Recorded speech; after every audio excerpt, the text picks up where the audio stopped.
Et c'est lancé. Bonjour à tous, bienvenue à notre 7e webinaire Officeni et UNED.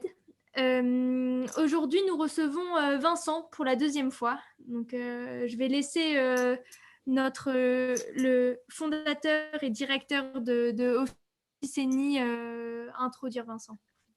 Parfait, Stéphane, c'est à toi. merci Eugénie. Bonjour à toutes et à tous. Merci encore une fois pour votre présence, pour les fidèles, un double merci. Effectivement, donc nous avons le plaisir d'accueillir Vincent qui, après nous avoir éclairé sur le télétravail, ses différents aspects, ses différentes opportunités, s'interroge avec nous et avec vous aujourd'hui sur, effectivement, dans tout ce contexte de changement avéré, à venir ou non, on va s'interroger afin de savoir si tout ça va représenter effectivement des contraintes ou des opportunités, car il est vrai que face à tous ces bouleversements, et je pense que d'autres sont à venir, et voilà, il est bien qu'on soit un petit peu éclairé également sur ces thématiques. Vincent, merci encore pour votre présence. C'est à vous. Bonjour à toutes et tous. Merci Stéphane, merci Eugénie. Je vais vous partager mon écran. Voilà, normalement, vous devez maintenant voir la grosse orange réinventer l'entreprise. C'est super, vous la voyez. Ce que je disais tout à l'heure à Eugénie et Stéphane, c'est que finalement, travailler sur ces conférences, c'est assez génial parce que ça permet de se poser, de cogiter, d'organiser sa pensée. Et ça me va plutôt bien. Alors, pour celles et ceux qui n'étaient pas là la dernière fois, en quelques mots, ce serait peut-être que je revienne là-dessus, plutôt en quelques mots, qui je suis. Voilà, je suis moi entrepreneur depuis que j'ai l'âge de 24 ans dans la communication. Et puis depuis 2008, j'accompagne des entreprises. J'accompagne, donc je me suis formé à l'accompagnement, formé au coaching, formé à la médiation. Là, je me forme aussi à la thérapie parce que j'en parlerai tout à l'heure, mais je pense que ça va avoir une carte à jouer. Et donc, tout cela me permet d'intervenir auprès des organisations. J'ai envie de vous partager dans un premier temps mon expérience de coach accompagnant depuis maintenant presque 12 ans. J'accompagne des entreprises. Ce que je peux dire, c'est qu'en 2010, quand j'ai démarré, j'accompagnais principalement des dirigeants. J'étais souvent en accompagnement de dirigeants. Et aujourd'hui, beaucoup plus des dirigeants et des collaborateurs et des cadres. Donc, en fait, c'est un public qui s'est élargi. Alors, peut-être que nous nous intéressons aussi de plus en plus aux organisations dans leur globalité.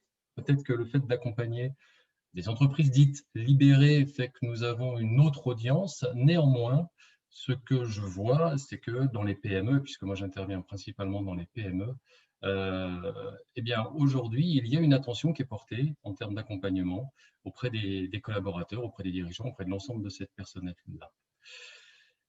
La question est, tout à l'heure, je disais que je me formais à la thérapie. J'ai la conviction que la responsabilité de l'entreprise ne va pas se limiter à ce qu'elle est aujourd'hui, qu'on va potentiellement aller sur un champ thérapeutique, parce que parfois l'entreprise aura besoin de ne pas perdre des bons éléments et qu'à partir de là, la responsabilité de l'entreprise sera plus large.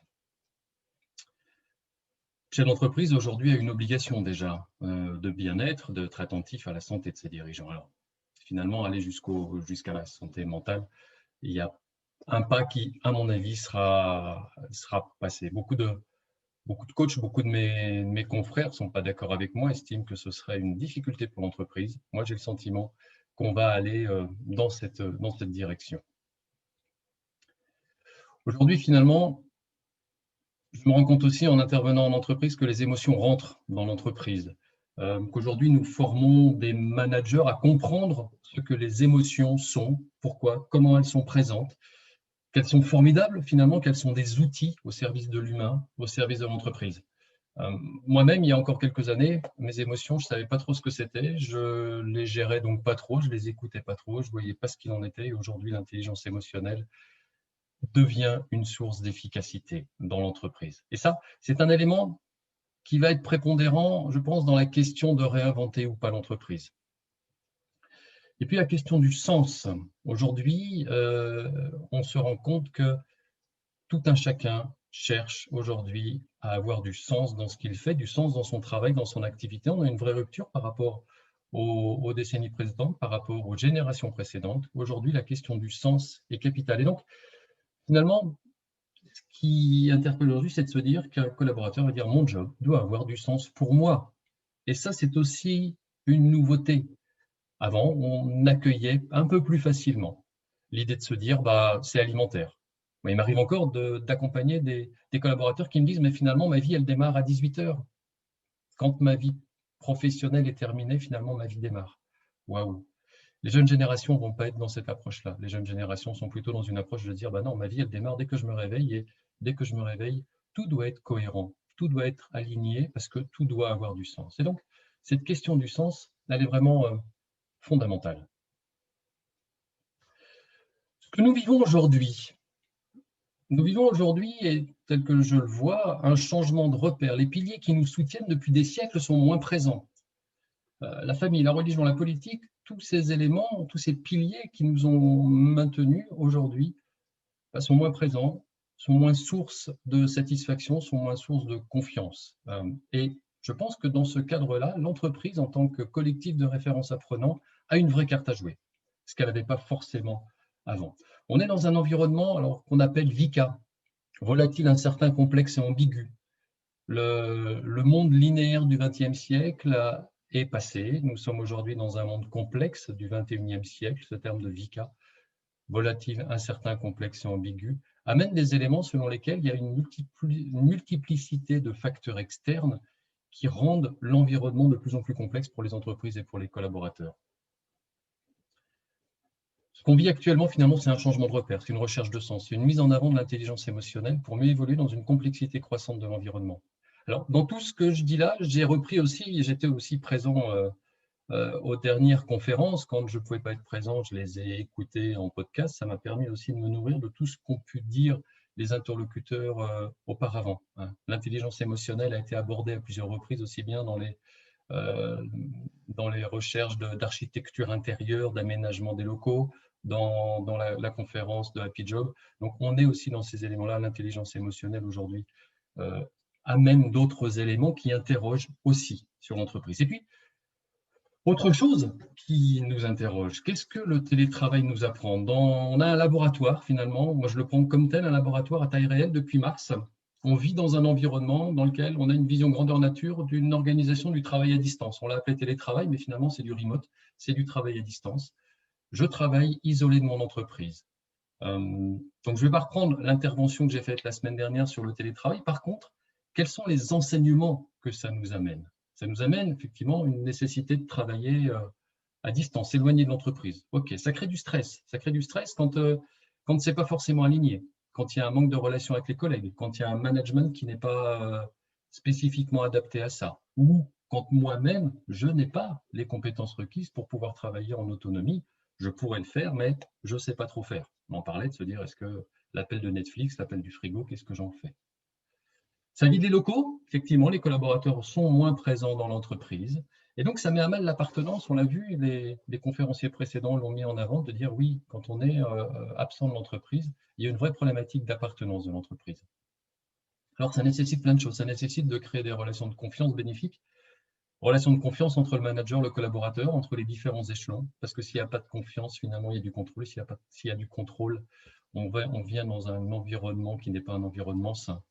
Ça nécessite donc de repenser la manière de manager, la manière de produire. Et d'ailleurs, je n'aborderai pas trop le sujet, mais en termes de production, on va vivre aussi une révolution avec les imprimantes 3D qui va radicalement modifier la production matérielle. Et ça, c'est un élément important. Et donc, ça nécessite aussi de repenser sa propre manière de bosser, de s'organiser. Ça permet, et là, alors, après les côté un peu négatif, qu'est-ce que ça nécessite? Et puis ça permet aussi, finalement, ça permet de continuer l'activité quand il n'y a pas d'autre choix. J'entendais aujourd'hui les infos, ça risque de revenir sous peu en termes de confinement. À un moment donné, qu'est-ce qu'on fait pour travailler? Oui, on travaille à distance. Il n'y a pas d'autre choix, on continue l'activité de l'entreprise. Ça permet aussi, si c'est bien organisé, de consacrer un peu plus de temps à sa vie privée, parce qu'on gagne en temps de trajet. Toutefois, si on arrive à bien s'organiser. Là, aujourd'hui, je serai attentif à ce que je dis, puisque entre les entreprises qui vont vraiment charger la mule auprès des gens qui sont à distance, et puis ceux qui vont se sentir investis d'une mission de sauver l'entreprise dans un environnement complexe et où donc vont se surinvestir. Voilà, est-ce qu'on consacre plus de temps à la vie privée ou est-ce qu'au contraire, comme l'a dit Stéphane à plusieurs reprises, est-ce qu'on n'arrive pas à faire la césure entre la vie privée et la vie pro et on se retrouve dans ce cas-là complètement submergé dans sa vie perso par le pro?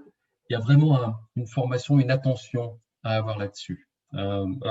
Et ça limite les risques liés au transport, le mode de transport. Stéphane, on avait fait état en disant aujourd'hui les collaborateurs ne sont pas très à l'aise à l'idée de prendre les transports en commun en région parisienne. Donc effectivement, ça a cet élément positif qui est de se dire aussi bien je réduis le temps de transport et je limite les risques liés au transport. C'est quand même une grande nouveauté de 2020. Jusqu'à présent, il y avait quand même très peu, enfin en tout cas beaucoup moins de risques au fait de prendre les transports en commun qu'il y en a aussi. Ça permet d'habiter plus loin de son lieu de travail, parce que je peux travailler chez moi, je peux travailler en espace de coworking. C'est aussi une incidence. Ça permet une meilleure organisation de son temps en fonction de son environnement perso, effectivement, et chacun va pouvoir organiser son temps. Donc finalement, qu'est-ce que le télétravail nous apprend? Il apprend, tu vois, je peux travailler tout aussi efficacement qu'avant en étant à l'extérieur de l'entreprise et au moment où j'ai choisi de travailler. Ce qui veut dire qu'on se retrouve avec une donne qui est tout le monde ne travaille plus au même endroit, ni en même temps.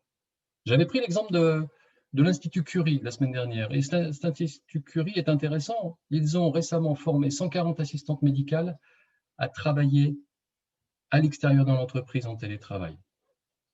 Ça veut dire que c'est un métier où on pourrait imaginer que ce n'est pas forcément possible, et bien si ça l'est. Ce même Institut Curie crée des cycles de formation de management au pilotage d'équipes mixtes, présents et à distance. Donc, on est face à ça. Aujourd'hui, effectivement, qu'est-ce qu'un collaborateur dit? Il dit, selon les conditions, en fonction de conditions requises, je peux effectivement travailler à distance, je peux travailler quand je veux. Et donc, tout le monde ne travaille plus au même endroit, ni en même temps. Ça implique une fin d'unité de lieu, une fin d'unité de temps pour la majorité des salariés et donc pour l'entreprise. Quand je dis unité de lieu, unité de temps, bien évidemment, dans certaines entreprises, ça existe déjà. Mais là, de manière beaucoup plus globale, l'entreprise est un environnement dans lequel tout le monde n'a pas besoin d'être là en même temps, au même endroit, pour produire pour l'entreprise. Et ça, c'est quand même une sacrée différence. Ça change quand même par rapport à avant, et cette idée de réinventer, c'est de se dire, oui, on est sur une multiplicité de lieux et de temps. Une entreprise, donc, sans unité de lieu, sans unité de temps, porteuse de sens pour chacune et chacun. Donc là, effectivement, à mon sens, on arrive vers quelque chose qui est un tant soit peu innovant. Alors, ça peut être du n'importe quoi, ouais, c'est vrai. Ça nécessite une restructuration, oui, c'est vrai. Ça implique de venir pour des raisons qui sont autres que les raisons actuelles. Ça implique de repenser même la raison d'être de l'entreprise parce qu'aujourd'hui, l'appartenance est mise à mal. Donc, en fait, on est dans une problématique à partir du moment où l'entreprise prend une direction de ne plus avoir d'unité de lieu, de ne plus avoir d'unité de temps et d'avoir une nécessité, d'avoir un sens particulier à chacun, ça amène un paquet de contraintes. Je suis d'accord. Mais pas que, parce que ça va aussi amener d'autres éléments. L'opportunité pour chacun de vivre, pourquoi pas, dans un autre lieu. Trouver son propre bon équilibre, son propre sens.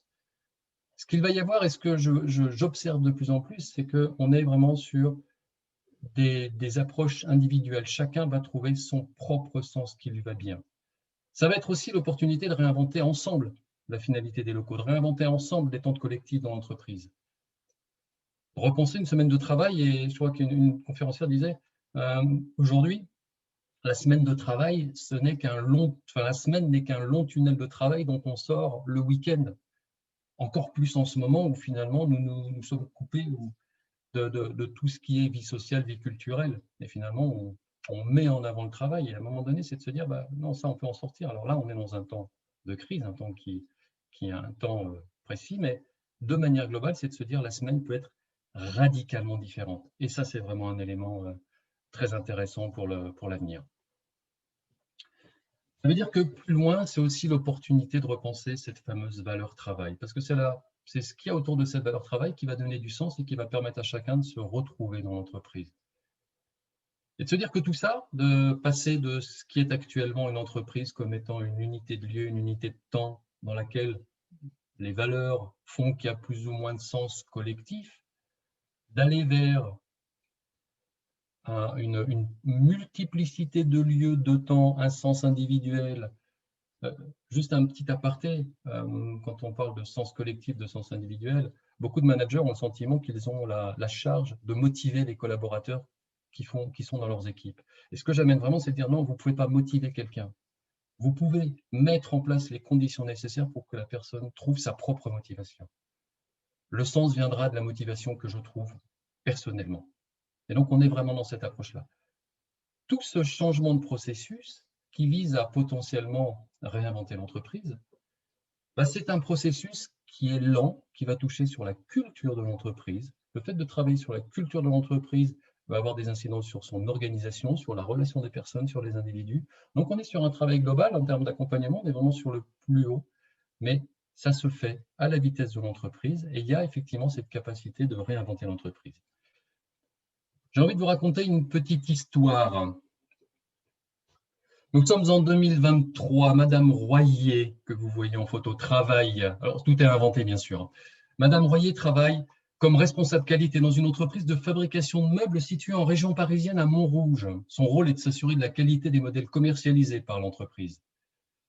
Madame Royer vit dans la campagne, en Touraine, à 150 km de l'entreprise pour laquelle elle travaille depuis maintenant 2 ans. Suite au 3e confinement début 2021, elle a quitté son appartement du sud de la région parisienne et a emménagé avec sa famille à la campagne. Elle fait ainsi quotidiennement de longues promenades en forêt, indispensables à son équilibre de vie. La journée commence tôt. Elle se met devant son ordinateur dans un espace spécifiquement aménagé. Pas très grand, mais confortable, bien pensé. Elle vérifie les plans qui lui sont proposés par le bureau d'études et en valide la faisabilité, puis prend connaissance du cahier des charges du prochain produit phare de l'entreprise transmis par leur principal partenaire, fabricant situé à côté de Limoges. S'ensuit des échanges avec son équipe en visioconférence. La matinée passe avant une pause bienvenue, un café sur la terrasse de sa maison, face à la forêt. La journée continue ainsi, rythmée par des visios, un déjeuner en famille avec les enfants qui rentrent de l'école, une promenade en forêt et une reprise des dossiers en toute fin de journée. Madame Royer est matinale, elle a choisi de travailler tôt le matin et fait de longues pauses l'après-midi. Elle travaille en totale autonomie. Elle se rend dans son entreprise 1 à 2 jours par semaine, habituellement le mardi et le jeudi. Sa maison est située à 15 minutes de la gare, elle y prend un TGV, qui la dépose 1 heure après gare Montparnasse, puis 10 minutes de métro et elle arrive dans les locaux de l'entreprise. Elle a préalablement pris des rendez-vous avec les interlocuteurs qu'elle souhaite rencontrer et a réservé la salle dont elle a besoin. Aujourd'hui, c'est brainstorming sur les nouvelles tendances. Elle retrouve la responsable de la production et le designer dans l'espace spécialement créé dans l'entreprise pour optimiser la créativité. Elle y dispose de tout le matériel créatif permettant d'élaborer et partager sur les dossiers en cours.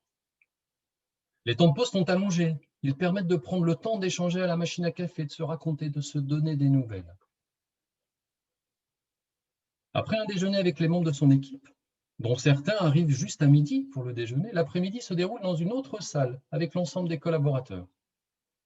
Ils sont réunis pour réfléchir ensemble, comme chaque mois, à l'amélioration des règles de la vie en communauté. Météo générale, puis chacun propose des sujets qu'il souhaite aborder et la solution qu'il propose pour améliorer les process internes. Assis à table, allongés sur les poufs, ou confortablement installés dans les canapés, tout est passé en revue. C'est un temps non rentable, mais ô combien précieux pour l'équilibre collectif. À l'heure dite, la réunion se termine. Madame Royer a le temps de rejoindre la gare et son TGV. Le mois prochain, la réunion sera dédiée à la stratégie de l'entreprise, dans des conditions similaires. Voilà ce que peut être finalement une semaine, une vie, en étant en remote, en étant à distance, avec effectivement un réaménagement. Les autres conférenciers ont mis en avant cette idée que l'entreprise devait aussi se réinventer dans son architecture intérieure, dans sa décoration, dans sa scénographie. On en parlait récemment. Et donc, on est dans quelque chose, la question c'est, est-ce que c'est un doux rêve? Est-ce que c'est de la réalité? Est-ce que c'est de l'utopie? Est-ce que c'est souhaitable, pas souhaitable, obligatoire, évitable? Moi, j'ai le sentiment que ce que nous vivons actuellement est une formidable opportunité de changer nos entreprises, de nous assurer du sens que nous mettons dans la valeur travail, de nous assurer que nous savons pourquoi nous venons travailler. Alors, chacune et chacun y piochera ce qui lui convient pour faire de ces contraintes actuelles des opportunités de changement durable, pérennes, et en adéquation avec ce 21e siècle, encore une fois complexe et ô combien intéressant parce que justement complexe. Il faudra que les entreprises acceptent de faire des tests, acceptent de se tromper dans les décisions qu'elles pourront prendre, faire machine arrière pour aller dans une autre direction, et cette direction qui est la direction d'une réussite collective et pleine de sens. Voilà, je vous ai raconté cette belle histoire de réinventer l'entreprise. Je suis plutôt très optimiste par rapport à tout ça. L'optimisme n'est pas forcément aujourd'hui partagé, on est dans un climat assez morose et néanmoins, j'ai toujours cette même phrase qui est comment faire pour tirer parti d'une contrainte et en faire une opportunité. C'est une approche qui me passionne aussi toujours. Je mets fin au diaporama. Merci, Vincent. Il t'en prie.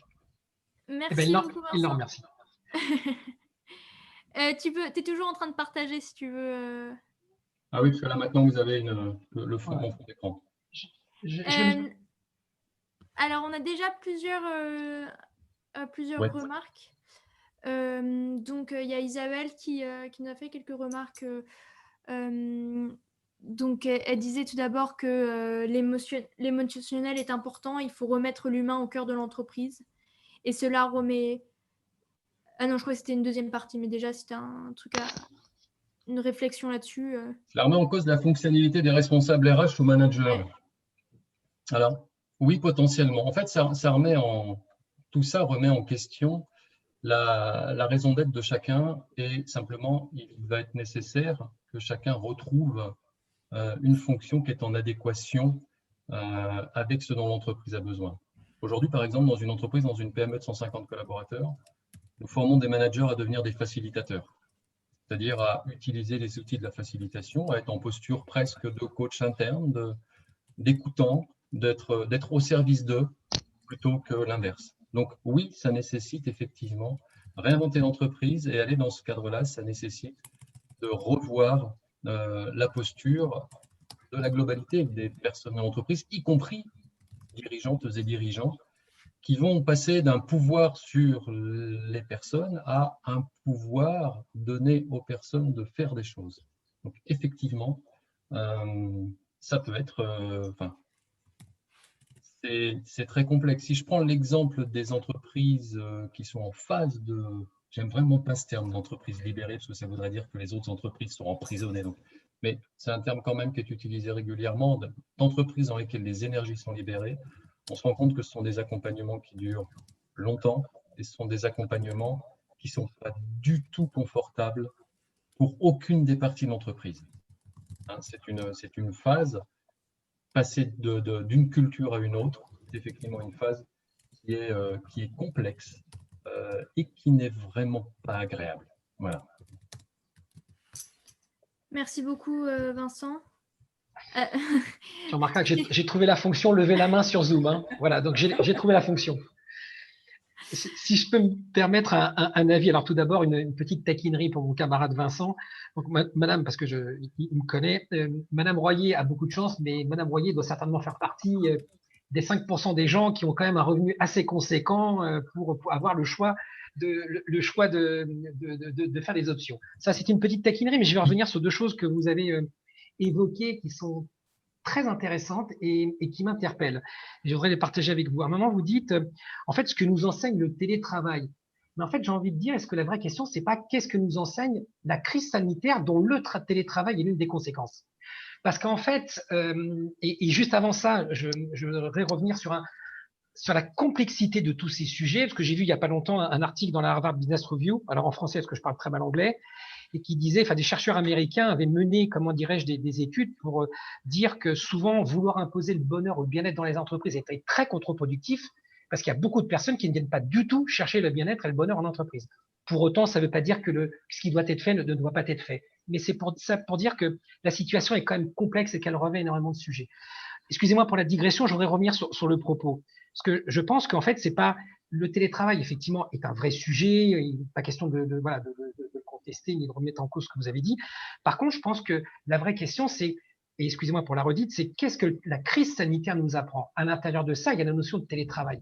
Parce que ce que ça nous apprend surtout, et d'ailleurs, ça fait le lien avec ma boutade concernant Madame Royer, c'est de dire comment nous apprenons, et c'est un terme que j'aime beaucoup, vous avez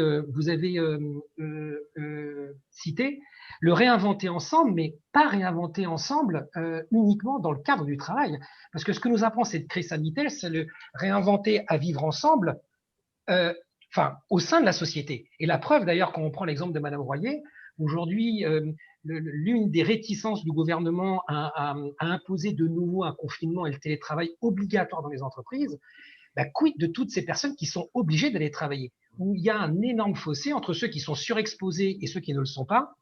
Et ça crée, si vous voulez, donc en fait, moi je pense que le vrai sujet à l'intérieur duquel, bien entendu, c'est le télétravail, c'est qu'est-ce que nous enseigne la crise sanitaire sur le fait de travailler ensemble, sur ce risque que perdure bien après la fin de la crise des habitudes qu'on aura prises, notamment toutes ces questions d'individualisme, un peu de peur de l'autre que l'on pourrait tendance à avoir.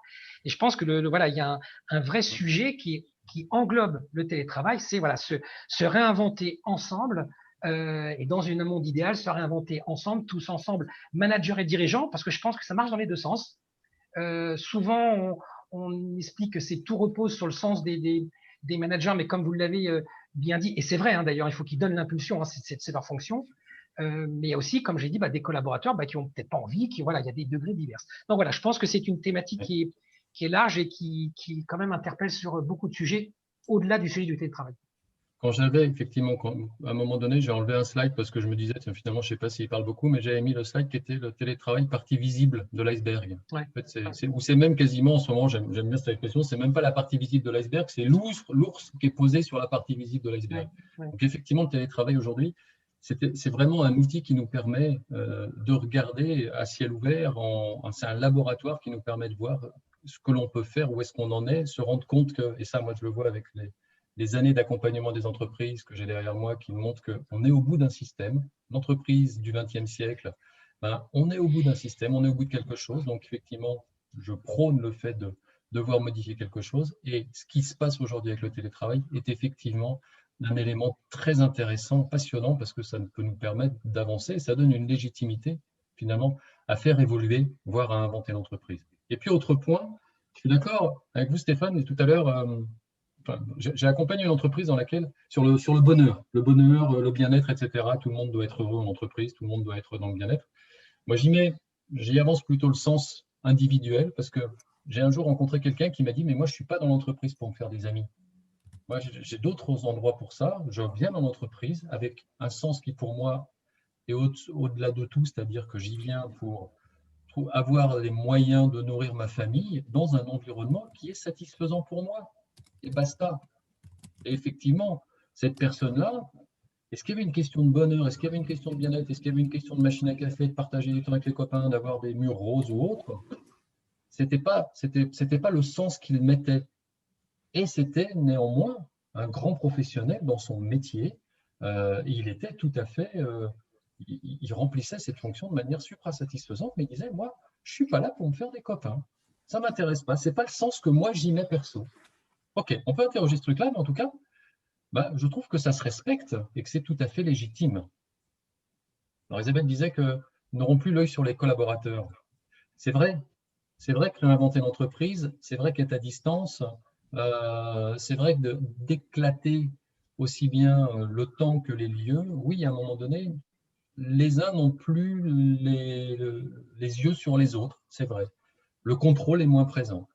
D'où cette nécessité de travailler différemment, de comprendre comment on fonctionne et d'aller trouver ses propres motivations pour que chacun puisse bosser sans avoir l'obligation d'être contrôlé, puisque ça va être de plus en plus tendu. En tout cas, les entreprises, et là, si je reviens un peu sur le télétravail, les entreprises qui vont continuer à vouloir mettre un contrôle fort sur les collaborateurs dans cette idée de réinvention de l'entreprise, vont se retrouver à un moment donné face à un mur et vont se retrouver face à une baisse d'efficacité globale.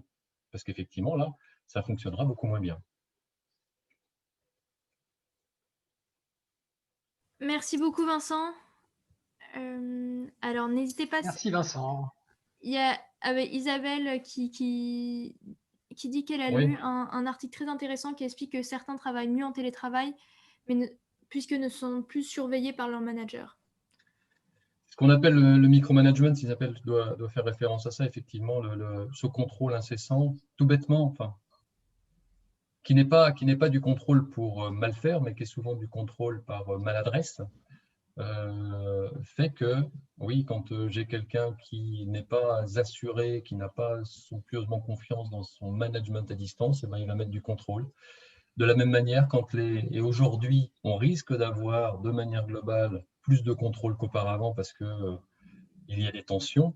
L'économie aujourd'hui est tendue et donc les chefs d'entreprise, c'est ce que j'explique parfois aux collaborateurs, c'est que les chefs d'entreprise ont contracté des PGE, ont des charges plus importantes. Donc aujourd'hui, c'est plus tendu et quand c'est plus tendu, on en vient à plus de contrôle et effectivement, quand il y a plus de contrôle, bah, c'est la surveillance accrue. On a besoin de savoir ce que les uns et les autres font et que la confiance est mise un peu de côté. Donc, il y a effectivement le fait que dans des entreprises dans lesquelles les personnes ont compris qu'il y a une nécessité dans un nouveau modèle d'entreprise à aller plus sur la confiance, sur l'autonomie, sur la responsabilité que sur le contrôle, eh bien, ça facilite quand même vachement la vie de tout le monde. C'est une évidence. Alors, c'est toujours la question, Thierry, merci de la poser. Quid du fossé entre ceux qui peuvent télétravailler et ceux qui ne peuvent pas? Oui, bien évidemment, il y a des métiers où les gens ne peuvent pas télétravailler. Il y a des métiers où ils peuvent partiellement télétravailler. Moi, j'étais étonné quand mon ami de l'Institut Curie me disait qu'ils avaient formé au télétravail ses assistantes médicales. Je pensais que ce n'était pas possible, que ce n'était pas envisageable, et pourtant ils l'ont fait. Des chirurgiens qui vont certes être présents sur place au bloc opératoire, mais qui vont pouvoir avoir du temps à distance pour pouvoir faire leur compte-rendu opératoire. Donc, oui, ça risque aussi. Alors, il y a potentiellement des inégalités sociales parce que, et là, on revient sur le télétravail, ça veut dire sur être à distance et quelles sont les conditions pour être à distance. Est-ce que je suis dans un environnement dans lequel je peux bosser de manière sereine, dans un environnement qui est organisé pour que je puisse travailler, soit chez moi, soit dans un espace de coworking. Et ce que je disais aussi la dernière fois, c'est que ça va aussi supprimer quelques inégalités, entre autres des inégalités face au handicap. Et ça, je trouve que c'est un point vachement positif, c'est de se dire aujourd'hui, quelqu'un qui a des problématiques de déplacement parce qu'il a un handicap, ben, ça sera peut-être moins problématique. Et je trouve que ça, c'est aussi très positif. Donc, oui, il y a. Hein, je prenais l'exemple l'autre jour du télétravail, c'est vraiment de se dire, c'est comme donner une voiture à quelqu'un sans lui apprendre à conduire et sans lui apprendre le code de la route. Ça peut générer des troubles, ça peut générer des problématiques, et puis ça peut aussi être une belle source d'opportunités dans beaucoup d'environnements. C'est une évidence.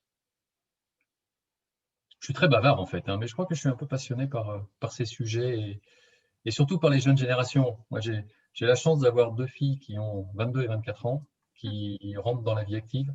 Et c'est génial tout ce qu'elles m'apprennent, ce qu'elles me racontent, la vision qu'elles ont de l'entreprise, la vision qu'elles ont de leur manager, l'exigence qu'elles ont vis-à-vis de la structure même, de l'alignement. Alors, elles n'emploient pas forcément ces termes, mais encore que. Mais elles ont un besoin d'alignement dans l'entreprise, elles ont un besoin de cohérence. Et quand elles le partagent avec les personnes de leur âge, c'est ainsi. Aujourd'hui, nous sommes voilà, dans d'autres approches. Les jeunes générations, c'est génial parce qu'ils vont nous pousser vers d'autres modèles d'entreprise. Ils vont nous pousser vers peut-être justement cette égalité. Thierry parlait d'inégalité. Moi, je pense que les jeunes vont aussi nous mettre le doigt en disant attends, là, ce que tu es en train de faire, mon gars, ça ne va pas si ça génère des inégalités sociales. Ça ne va pas si ça génère de l'injustice en entreprise. Donc, ils vont être très pertinents parce qu'ils sont super pertinents là-dessus. Et eux ont compris aussi que bah, la vie, c'est la vie personnelle, c'est la vie professionnelle, mais que la vie professionnelle n'est pas la vie. Et que nous, parfois, sur nos générations, on s'est peut-être un peu oublié. Voilà. Et qu'eux se disent, ben non. Les deux doivent se concilier, les deux sont importants, et ce n'est pas pour autant que je dénigre l'un ou l'autre, simplement une bonne combinaison des deux. Et ça peut aussi nous amener à revisiter l'entreprise, le concept global dans l'entreprise. Merci beaucoup, Vincent. Je crois qu'on arrive à la fin des questions, mais en tout cas, merci à Sylvie et à Fabrizio pour vos commentaires encourageants. Peut-être pour les dernières minutes, peut-être parler très vite de l'aménagement Amphicénie. Oui, vous verrez. Donc, merci Eugénie.